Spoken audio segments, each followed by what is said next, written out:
रघुवर दास झारखंड के पूर्व मुख्यमंत्री इस वक्त हमारे साथ फोन लाइन पर जुड़ रहे हैं। और रघुवर दास जी, प्रधानमंत्री नरेंद्र मोदी की तुलना हिटलर से की गई है। इससे पहले भी महाराष्ट्र एक नेता थे जिन्होंने उनकी मौत की कामना की थी। कांग्रेस के नेताओं की तरफ से जो बयान सामने आ रहे हैं, इस पर क्या रिएक्शन है आपका?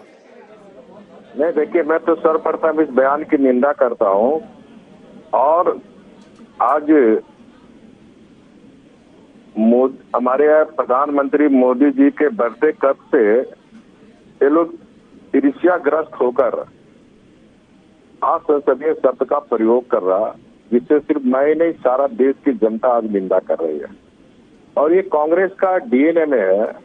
ये जो परिवारवाद की पार्टी है कांग्रेस पार्टी, आज ईर्ष्यावर्ष, क्योंकि इनको था कि देश को ये लोग जागीर समझते थे कि ये सिर्फ गांधी परिवार ही देश को चला सकता है। लेकिन 8 वर्ष में जो विकास, सुशासन और जन कल्याण के काम से देश की 135 करोड़ जनता मोदी जी के आज प्यार दे रहे हैं, इससे बदलाव होती है। इसी तरह जब गुजरात में हमारे वर्तमान प्रधानमंत्री उस समय गुजरात के मुख्यमंत्री थे, तो गुजरात में भी मोदी जी और भारतीय जनता पार्टी के बढ़ते प्रभाव से ईर्ष्यावश होकर कांग्रेस की उस समय की अध्यक्षा, जो वर्तमान में अभी कार्यकारी अध्यक्ष आदरणीय श्रीमती सोनिया गांधी ने उस समय मौत का सौदागर कहा था। किंतु कांग्रेस के डीएनए में असंसदीय शब्द का प्रयोग करना, जब इनका कांग्रेस का अध्यक्ष इस तरह का प्रयोग कर रहे हैं। सर, ये सुबुकान सहाय की तरफ से भी किया गया है। 2-4-5 दिन पहले महाराष्ट्र के नेता शेख की तरफ से भी किया गया था। वो कहते हैं कि आपकी पार्टी फांसीवादी पार्टी है। ये आप लोग किसी की सुनते नहीं है। राहुल गांधी सवाल उठाते तो ईडी की जांच करवा दी, और यहाँ नौजवान खड़े तो आप उनके खिलाफ भी लगातार एक्शन ले रहे हैं। बात नहीं सुनते हैं, इसलिए आप पर ऐसे आरोप लगाए जा रहे हैं। अरे, इनकी अध्यक्षा बोल चुकी है मौत का सौदागर।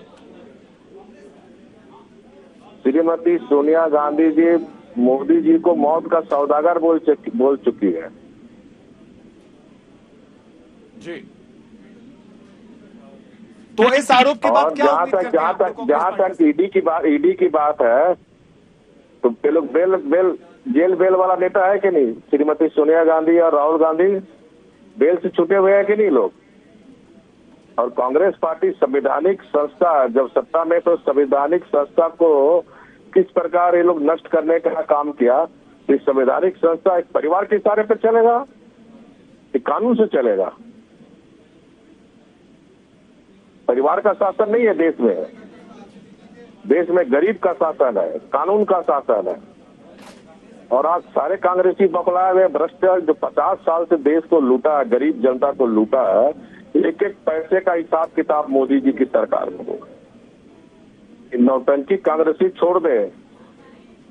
जी, रघुवर दास जी, आप बने रहिए हमारे साथ। एक बार फिर से हम अपने दर्शकों को सुनाते हैं कि जंतर मंतर के मंच से, जहां पर कांग्रेस का सत्याग्रह प्रदर्शन जारी है, वहां से किस तरह से, किन शब्दों में पीएम मोदी के बारे में अमर्यादित टिप्पणी की गई। मुझे तो लगता है कि हिटलर का सारा इतिहास इसने पार कर लिया। हुडा साहब बड़े गांव की भाषा में समझा रहे थे। हिटलर ने भी ऐसा ही एक संस्था बनाया था, उसका नाम था खाकी। सेना के बीच में उसने बनाया था।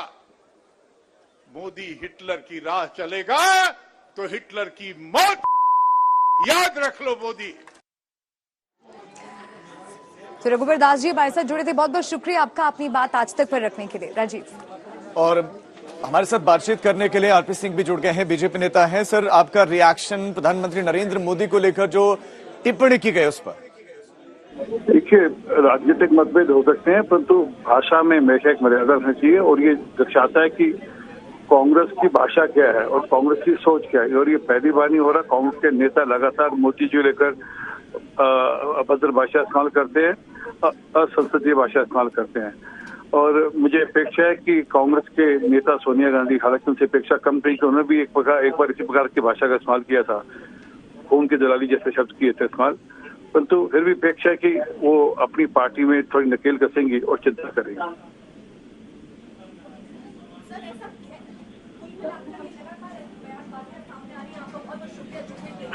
हेलो। और कांग्रेस पार्टी जो है वो लगातार बार बार अपने नेताओं से बोल रही है ऐसी बातें ना बोले, बावजूद इसके कांग्रेस के नेता ऐसी बातें बोल रहे हैं। इसका क्या मतलब? क्या कांग्रेस पार्टी अब कोई कठोर एक्शन लेगी? बीजेपी का अगला स्टैंड क्या होगा? कि लगातार प्रधानमंत्री नरेंद्र मोदी को निशाने पर लिया जा रहा है। एक बार फिर से ऐसे बयान आए हैं जिसमें हिटलर से तुलना कर दी गई है प्रधानमंत्री नरेंद्र मोदी की। एक तरफ कांग्रेस पार्टी अग्निपथ योजना को लेकर सत्याग्रह आंदोलन चला रही है।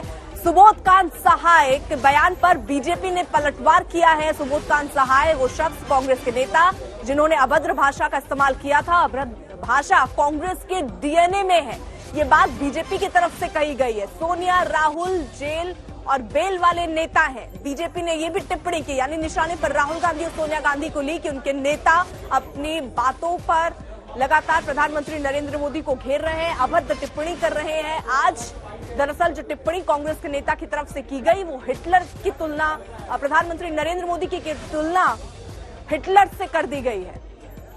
शहजाद पूनावाला कुछ कह रहे हैं, आपको सुनवाते हैं।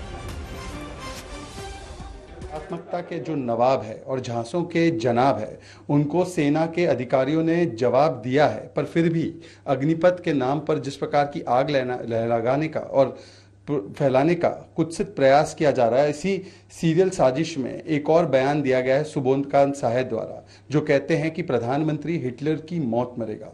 इस देश में कौन हिटलर रहा है और किसने इमरजेंसी लगाई है, ये पूरे देश ने देखा है। परंतु सवाल ये पैदा होता है कि क्या ये सारी बातें संयोग है या ये सोचा समझा साजिशन प्रयोग है। आज सलमान खुर्शीद ने कहा भारत की सेना के चरित्र पर सवाल उठते हैं। आज कांग्रेस के नेताओं ने कहा अग्निवीर नक्सली बन जाएंगे।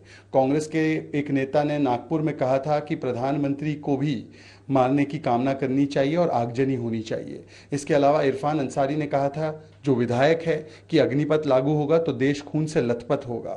जिस प्रकार से पूरे देश में आगजनी की जा रही है, जिस प्रकार से देश में पूरी तरह से आर्सन और एनर्की की जा रही है, ये दिखाता है कि इस पूरे के पूरे हिंसा के पीछे कांग्रेस पार्टी का हाथ है और कहीं ना कहीं ये संयोग नहीं, ये एक सोचा समझा प्रयोग है। ये स्पॉन्टेनियस नहीं, ये स्पॉन्सर्ड है। ये ऑर्गेनिक नहीं, ये ऑर्गेनाइज्ड वायलेंस है। ये कोइंसिडेंस नहीं, ये कॉन्स्पिरेसी है। आज सवाल सिर्फ इतना है कि एक व्यक्ति का विरोध करते करते, एक पार्टी का विरोध करते करते आज सेना का विरोध, सेना